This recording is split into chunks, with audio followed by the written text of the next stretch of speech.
Est-ce que la Terre est plate ou est-ce qu'elle est ronde? Cette question ne m'a jamais vraiment intéressée jusqu'à ce que j'entende parler de l'intraterre.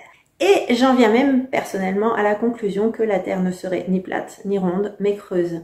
Mais je vous laisse apprécier cela. Je ferai une vidéo spéciale sur l'intraterre dans quelques temps. Aujourd'hui, cette vidéo est dédiée aux preuves de l'existence de cet intraterre et à des entrées qui seraient gardées et protégées, bien sûr, pour que le public ne puisse pas en avoir connaissance et encore moins s'y rendre. Nous verrons donc plusieurs lieux, tels que le trou de la Tsaritsina, l'expédition en Antarctique de l'amiral Byrd et le mont Boussegui. Nous allons commencer avec le trou de la Tsaritsina. Le 6 décembre 1990, l'armée bulgare se mit à faire des fouilles à Tsaritsina en Bulgarie. Lors de ces recherches, ils tombèrent sur une dalle rectangulaire construite avec des matériaux inconnus. Ils firent venir des voyants et médiums qui affirmaient qu'il y avait une vie sous terre et que la dalle était une dalle de bioprotection recouverte de bactéries dangereuses. Baba Vanga, un célèbre médium de l'époque, affirmait qu'un squelette qui n'était ni homme ni femme était sous terre et que quelque chose envoyait des messages télépathiques vers le haut. Les voyantes avertirent du fait que la grotte était sous protection énergétique et qu'il ne fallait pas l'ouvrir car il y avait une vie extraterrestre et que ce n'était pas notre temps. Les médiums et les voyants ajoutèrent que les cristaux se trouvaient à 2000 km sous terre et l'un d'entre eux, le plus gros, ne devait pas être touché. Des gens d'origine extraterrestre y vivaient avec un vaisseau spatial qui avait été envoyé il y a des années et que plus on creuse, plus des radiations fortes sont émises. Malgré les recommandations de ne pas ouvrir, les fouilles eurent lieu et suite à cela, des phénomènes étranges se manifestèrent chez les habitants voisins. L'une des médiums était en contact avec ce monde souterrain. Elle a reçu comme information des informations sur la création de l'homme. Les créatures souterraines venaient de la planète Neutrina qui a explosé et ils vivaient sous terre depuis 150 000 ans. D'après eux, la Terre ferait partie d'une synchronisation planétaire globale qui nécessite que la Terre survive sous peine de chaos. Voilà pourquoi il y a eu les fameuses vagues de volontaires et qu'il y aurait à ce jour une alliance qui lutte contre les psychopathes détenteurs de l'arme ionosphérique et nucléaire pouvant l'anéantir. Je vous renvoie pour cela à ma vidéo sur les révélations de l'Antarctique et du livre de Jung. Toujours d'après les informations reçues par la médium, les créatures des autres galaxies considèrent les humains comme des enfants qui apprennent à marcher, parce qu'ils se considèrent séparés alors qu'ils ne forment qu'un, et qu'ils feraient un grand progrès s'ils en étaient conscients. Suite aux fouilles, l'armée a coulé du béton dans le trou sans explication. Les informations furent classées top secret et les informations réceptionnées par la médium disparurent. Mais le trou de la Tsaritsina n'est pas la seule preuve de l'existence d'un monde intraterrestre. En effet, les Indiens Maouxi pénétrèrent dans une grotte après avoir été attirés par des voix. Ils mirent 15 jours pour arriver dans l'intraterre et découvrir des créatures géantes de 4 mètres de haut. Ces tribus gardent l'entrée de l'intérieur de la Terre. Notons également qu'il est désormais reconnu qu'il y a 5 couches de croûte terrestre et que la NASA aurait reçu un signal radioélectrique en 1995 venant du centre de la Terre. Un monde civilisé et plus avancé y vivrait. C'est ce qu'avance en tout cas David Wilcock, auteur de différents essais. Selon lui, les gouvernements avaient été en contact avec le monde souterrain, mais ils seraient aujourd'hui en danger, car ces mêmes gouvernements voudraient les tuer. Les intraterriens auraient donc demandé l'aide aux extraterrestres, et ils devraient bientôt se faire connaître au monde de la surface pour assurer leur survie. D'autres preuves du monde intraterrien existent. Voyons ce qui ressort par exemple de l'expédition de l'amiral Byrd en Antarctique. Pour ce faire, je vous renvoie à ma vidéo sur l'Antarctique et les révélations du livre de Jung. Souvenez-vous, je vous y disais que l'amiral Byrd avait rencontré un chef de tribu vivant de l'intraterre.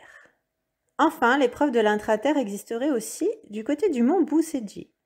On peut retrouver de nombreux détails à ce sujet dans le livre de Radu Sinamar. Alors qu'un bloc énergétique bloquait l'entrée du tunnel, une expédition eut lieu dans laquelle se trouvait un dénommé Massini, membre du groupe Bilderberg, franc-maçon au-delà du 33e degré, et un dénommé César, une personne aux capacités psychiques très développées.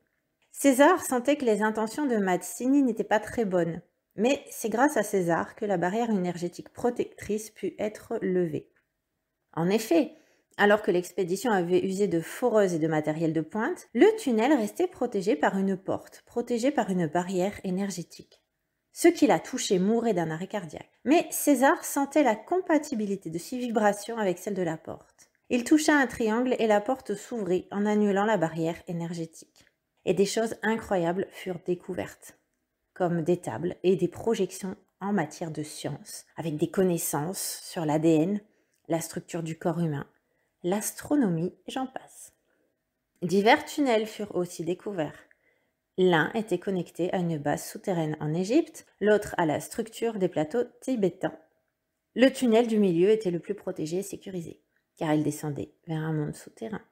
Et bien voilà les amis, j'espère que cette vidéo vous a plu. N'hésitez pas si vous avez peut-être des informations complémentaires ou peut-être vous aussi connaissance d'existence d'autres entrées vers l'intraterre. Personnellement, ce sujet me passionne. Si vous n'êtes pas convaincu par contre, parce que vous n'aviez peut-être jamais entendu parler de tout ceci, eh bien je vous invite à faire de sérieuses recherches avant de pouvoir finalement vous faire votre véritable opinion. Je referai également une vidéo pour vous parler justement un petit peu plus de cette intraterre, ses origines, à partir de quand on en aurait eu déjà plus ou moins connaissance. En tout cas, je trouve le sujet très intéressant par rapport, une fois encore, à ce qui nous occupe aujourd'hui. En effet, alors qu'on essaie de nous mettre des choses très pessimistes dans la tête, qui nous font penser que c'est la fin du monde, eh bien, revoyons un peu ensemble tout ce qui nous a été caché, tout ce qui nous a été appris. Les prophéties nous annoncent une ère plus prometteuse, mais forcément précédée d'un chaos, puisque on ne peut pas construire du neuf si on ne détruit pas du vieux. La vérité, c'est que si l'on recherche en profondeur, eh bien, on se rend compte que finalement, nous allons vraiment, effectivement, vers ce meilleur. En effet, si l'on étudie les grandes catastrophes qui auraient éradiqué les races humaines il y a quelques années, on se rend compte que cette fois-ci, on y a déjà plus ou moins échappé en 2020. Mais ceci notamment parce que, d'après des auteurs comme Arwen de la Réau, en 2012, il y aurait eu une décision des autres civilisations pour que la race humaine ne soit pas éradiquée, car elle serait capable d'évolution spirituelle. De plus, nous avons appris dans cette vidéo que la Terre fait partie d'un univers, d'une véritable synchronisation avec d'autres planètes, et qu'il est donc important qu'elle assure sa survie. Nous comprenons donc pourquoi, effectivement, alors qu'on essaie de nous faire croire que nous allons vers une véritable catastrophe, nous allons en vérité vers un véritable changement. Et ce changement semble être tout à fait positif. Il me reste à vous remercier pour votre écoute. N'hésitez pas à partager et commenter si la vidéo vous a plu, à liker et pourquoi pas vous abonner à la chaîne. C'est très important pour que je puisse continuer à en faire car j'ai peu de temps comme beaucoup et il est clair que si malheureusement les vidéos me prennent du temps et qu'elle ne vous intéresse pas, je ne suis forcément pas très motivée à pouvoir en faire. Donc n'hésitez pas à la fois à me manifester votre intérêt, mais aussi peut-être à me proposer d'autres sujets qui vous passionnent. En tout cas, en attendant, je vous remercie pour votre écoute et je vous dis à bientôt pour d'autres vidéos.